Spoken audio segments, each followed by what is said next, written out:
नमस्कार मंडळी, तुम्ही काय बनवता? उरलेल्या डाळीचं किंवा आमटीचं. मी बनवते थालीपीठ. तर ही उरलेली डाळ आहे, त्याच्यामध्ये बारीक चिरलेला कांदा टाकून घेतलाय, बारीक चिरलेली कोथिंबीर, लसूण, मिरची आणि थोडंसं जिरं टाकून त्याचं वाटण करून घेतलंय, तेही टाकून घेतलंय.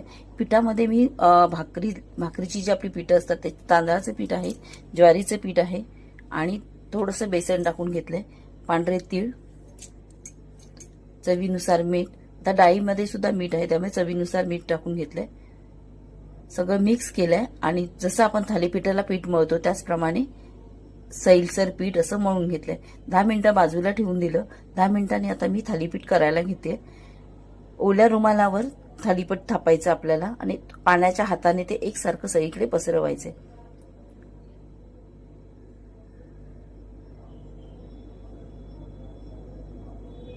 पीठ सैल असलं की छान असं थापलं जातं. आता इथे थालीपीठ झालेलं आहे. इथे तवा पण मी तापत ठेवलेला आहे.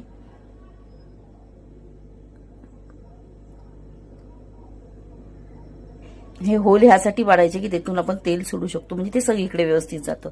आता तव्यालाही थोडंसं पहिलं तेल लावून घ्यायचं आणि त्याच्यावर मग ते थालीपीठ टाकून घ्यायचं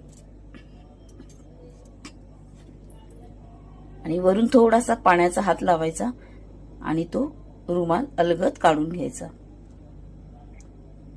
आता सगळ्या साईडनी थोडं थोडं तेल टाकून घ्यायचं आणि थालीपीठ खमंग असं भाजून घ्यायचं. आता तुम्ही कलर बघू शकता आणि ते भाजत आले की त्याचा कलर बदलतो, तेव्हा समजायचं की आता हे भाजलेली आहे एक साईड. बघा, बघू शकता तुम्ही.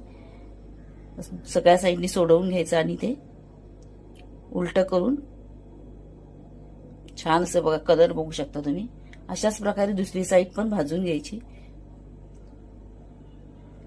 असे उरलेल्या ज्या आमट्या असतात, डाळी असतात, त्याच्या छान असं खुसखुशीत थालीपीठ होतं.